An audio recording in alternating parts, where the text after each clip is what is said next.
શ્રી ગણેશાય નમઃ. જય શ્રી કૃષ્ણ મિત્રો. આજના આ વિડીયોમાં સ્વયં ભગવાન શ્રી રામચંદ્રજીએ કહેલ હનુમાન કવચનો પાઠ અર્થ સાથે સાંભળવાના છીએ. એક વાત તો સિદ્ધ છે કે કલયુગના દેવતા હનુમાનજી છે. ભગવાન રામ અને માતા સીતાના વરદાનથી ચિરંજીવી હનુમાન કહેવાય છે કે આજે પણ સંસારમાં જુદા જુદા સ્વરૂપે ફરતા રહે છે અને ભક્તોનું કલ્યાણ કરવા સાથે તેમના તમામ અનિષ્ટોનો નાશ કરે છે. હનુમાન ચાલીસામાં કહ્યું છે તેમ સંકટ તે હનુમાન છુડાવે, મન કર્મ વચન ધ્યાન જો લાવે. જે ભક્ત મન અને શ્રદ્ધાપૂર્વક હનુમાનજીનું એકવાર પણ નામ લે છે તે રામદૂત તરત જ તેમનું દરેક સંકટ દૂર કરે છે. શત્રુનો ભય હોય કે રોગ, દરેક પ્રકારની સમસ્યાના છુટકારા માટે હનુમાનજીની આરાધના ઉત્તમ અને શીઘ્ર ફળદાયી છે. ધાર્મિક ગ્રંથોમાં વાર્તાઓમાં કહેવાયા મુજબ ભગવાન રામે પણ રાવણ સાથેના યુદ્ધ પહેલા હનુમાન કવચનો પાઠ કર્યો હતો. આ જ કારણથી રાવણના અનેક પ્રયાસ અને આયુધો છતાં રામને કંઈ નુકસાન થયું નહોતું. હનુમાન કવચના પાઠથી તમામ ખરાબ અને નકારાત્મક શક્તિઓ તે વ્યક્તિથી દૂર રહે છે. હનુમાન કવચ કરનાર વ્યક્તિ પર કોઈ પણ પ્રકારની જાદુ, ટોણા કે પછી ટોટકાની અસર થતી નથી. તેમજ જો કોઈ આવો પ્રયાસ કરે તો હનુમાનજી આવું કરનાર વ્યક્તિને દંડિત કરે છે. આ કવચનો પાઠ કરવાથી સર્વે બાધા પૂરી થાય છે. નકારાત્મક ઉર્જાથી આપણું રક્ષણ થાય છે. આ કવચનો પાઠ કરવાથી સર્વ પ્રકારે રક્ષા થાય છે. જે ભક્તો આ કવચને ધારણ કરે છે તેને સદગતિ પ્રાપ્ત થાય છે.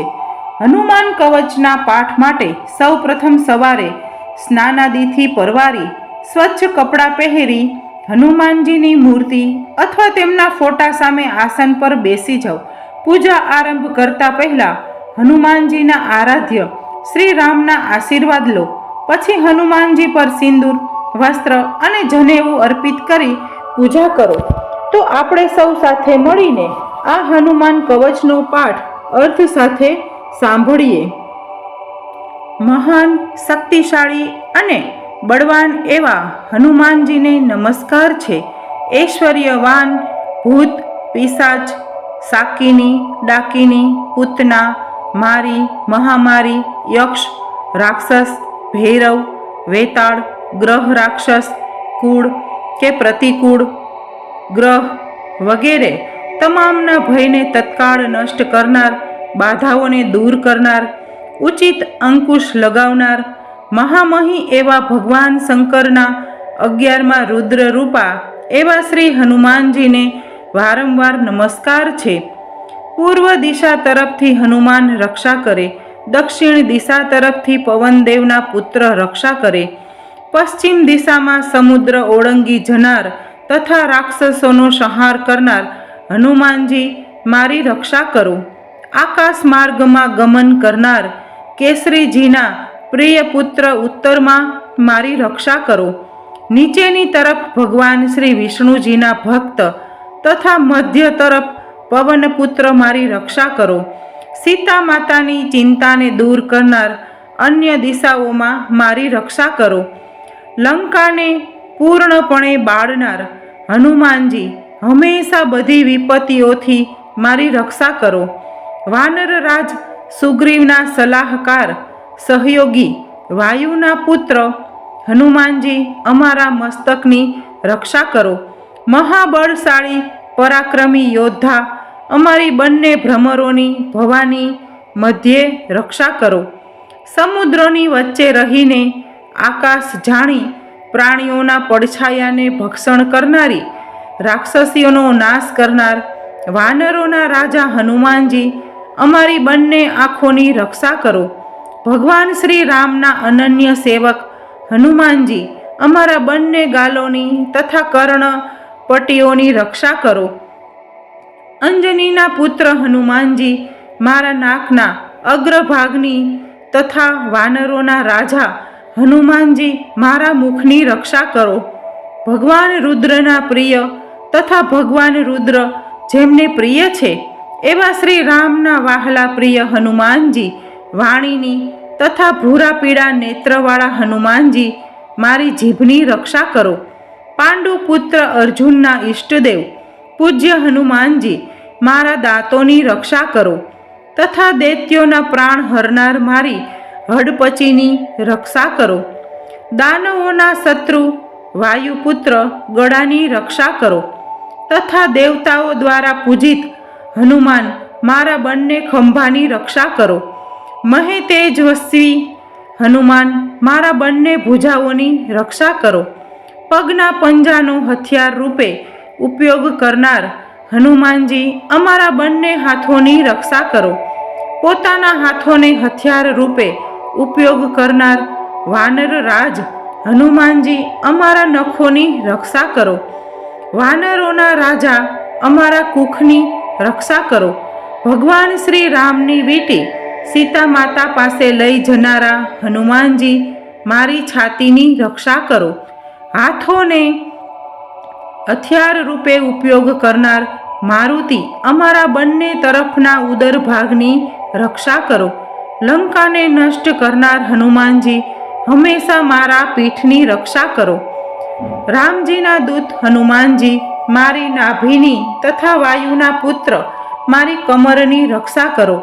અત્યંત વિશિષ્ટ બુદ્ધિમાન હનુમાનજી, અમારા ગુપ્ત અંગોની રક્ષા કરો. તથા શિવજીના પ્રિય હનુમાનજી, અમારા હાડકાની રક્ષા કરો. લંકાના ભવનોને બાળીને નષ્ટ કરનાર હનુમાનજી, મારા ઘૂંટણના ઉપરના બંને ભાગોની રક્ષા કરો. ઘૂંટણો સુધી લાંબી ભુજાઓ વાળા શ્રી હનુમાનજી, મારા બંને જાંઘોની રક્ષા કરો. મહાન પરાક્રમી વીર હનુમાનજી, મારી બંને પિંડીઓની રક્ષા કરો. પર્વતને ઉખેડી લાવનાર સૂર્ય સમાન તેજસ્વી હનુમાનજી, અમારા બંને પંજાઓની રક્ષા કરો. સમસ્ત શક્તિઓથી સંપન્ન શ્રી હનુમાનજી, મારા પંજાના નીચેના ભાગની તથા તાળવા અને આંગળીઓની રક્ષા કરો. મહાબલી હનુમાનજી, મારા બધા અંગોની રક્ષા કરો. તમે આત્મશક્તિ સંપન્ન શ્રી હનુમાનજી, શરીરના રૂવાટાની રક્ષા કરો. જે સમજદાર જ્ઞાની બુદ્ધિમાન મનુષ્ય હનુમાનજીના આ કવચનો પાઠ કરે છે તે મનુષ્ય તે ભક્ત શ્રેષ્ઠ થઈ જાય છે અને સંસારના તમામ વૈભવને ભોગવીને અંતે મોક્ષને પ્રાપ્ત કરે છે. સવારે, બપોરે તથા સાંજના સમયે જે કોઈ નિત્ય એકવાર 3 મહિના સુધી આ હનુમાન કવચનો પાઠ કરે છે એ મનુષ્ય શીઘ્ર જ બધા જ દુશ્મનોને પરાજિત કરીને સુખ સંપત્તિ પ્રાપ્ત કરે છે. બરાબર મધ્યરાતે જળમાં ઊભા રહીને જો કોઈ આ કવચનો 7 વખત પાઠ કરે એના સર્વે રોગો અને તેના તમામ દુઃખ દૂર થાય છે.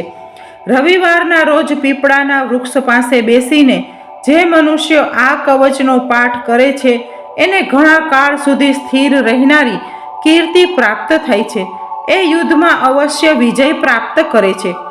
જે મનુષ્ય આ કવચને હંમેશા પોતાના હાથમાં ધારણ કરે છે એને અખૂટ લક્ષ્મી પ્રાપ્ત થાય છે. વિવાહના સમયે ચોપાટ રમતી વખતે અને રાજાઓ સાથે યુદ્ધ દરમિયાન ભૂત પ્રેત બાધાઓમાં શત્રુ દ્વારા બળજબરી બંધન અવસ્થામાં અથવા કિલ્લામાં બંદી બનાવવા સમયે યુદ્ધ ભૂમિમાં સમુદ્ર પાર કરતી વખતે વચ્ચે વમળમાં ફસાઈ ગયા હોય એવા સમયે જો આ કવચનો 10 વખત પાઠ કરવામાં આવે તે મનુષ્ય તરત જ ચોક્કસ ભયમાંથી મુક્ત થઈ જાય છે. જે અલ્પાહારી એટલે કે દિવસમાં થોડું જ એટલે કે 1 વખત ભોજન લેનાર છે, પોતાની ઇન્દ્રિયો પર કાબૂ રાખનાર મનુષ્ય જો રાતે 10 વખત આ કવચનો પાઠ કરે તે વ્યક્તિ સંસારમાં વિજય પ્રાપ્ત કરી લે છે અને મનુષ્યોમાં રાજાની જેમ સન્માનિત થાય છે. અત્યંત ખુખાર સિંહ, વાઘ વગેરે જેવા પ્રાણીઓનો ભય તથા બાણો વગેરે જેવા અન્ય શસ્ત્રોના પ્રહાર સમયે પણ જો આ કવચને ધારણ કરવામાં આવે તો તે મનુષ્યની આ કવચ જરૂર રક્ષા કરે છે. સાંકળોમાં જકડાઈ જતા જેલમાં બંધી બન્યા હોય શરીરના કોઈ અંગ અથવા પૂરા દેહને ઘાતક યંત્ર, મંત્ર, તંત્ર દ્વારા નિષ્ક્રિય કરી દેવામાં આવ્યો હોય ત્યારે આ કવચનો પાઠ કરવો. જ્યારે દેહ ભયંકર બીમારીથી ગ્રસ્ત હોય ત્યારે શોકમાં ભયંકર ભમસાળ યુદ્ધ વખતે બ્રહ્મ રાક્ષસ કુળ કે પ્રતિકૂળને દૂર કરવા માટે જે મનુષ્ય આ કવચનો પાઠ કરે છે તે નિશ્ચિત રૂપે વિજય પ્રાપ્ત કરે છે, એટલે કે આ કષ્ટોમાંથી મુક્તિ પ્રાપ્ત કરી શકે છે. ભોજપત્ર, લાલ વસ્ત્ર અથવા વૃક્ષની છાલ, તાડના પાંદડાની ઉપર ચંદન, કપૂર, કુમકુમ અથવા શાહીથી લખીને જે મનુષ્ય આ કવચ ધારણ કરે છે, 5 ધાતુઓ, 7 ધાતુઓ અથવા 3 ધાતુઓ એટલે કે લોખંડ, તાંબુ, ચાંદી, સોનું, પિત્તળ, કાંસુ દ્વારા બનેલ પત્ર ઉપર આ શુભ કવચ બનાવીને તાવીજમાં મૂકીને જે ગળામાં અથવા ભુજાઓના ઉપરના ભાગમાં અથવા માથા ઉપર ધારણ કરે છે તે મનુષ્યની બધી ઈચ્છાઓ પૂર્ણ થાય છે. આ તદ્દન સત્ય છે, કારણ કે આ કવચ ભગવાન શ્રી રામે સ્વયં કહ્યું છે. જેમને રમત રમતમાં સહેલાઈથી સમુદ્ર જળને ઓળંગીને જનક રાજાની પુત્રી એવા સીતાજીની શોકરૂપી આગને લઈને લંકા બાળી નાખી, એવા માતા અંજનીના પુત્ર કેસરીનંદનના પુત્રને હું હાથ જોડીને નમસ્કાર કરું છું. બોલો શ્રી પવન પુત્ર હનુમાન કી જય. શ્રી રામચંદ્ર ભગવાન કી જય. તો મિત્રો, આશા છે કે તમે આ હનુમાન કવચનો પાઠ ધ્યાનપૂર્વક સાંભળ્યો હશે. તો મિત્રો, આશા છે કે આ હનુમાન કવચનો પાઠ આપ નિત્ય કરશો. તમને મારો વિડીયો ગમ્યો હોય તો લાઈક કરી દેજો અને શેર કરી દેજો. બોલો શ્રી રામચંદ્ર ભગવાન કી જય.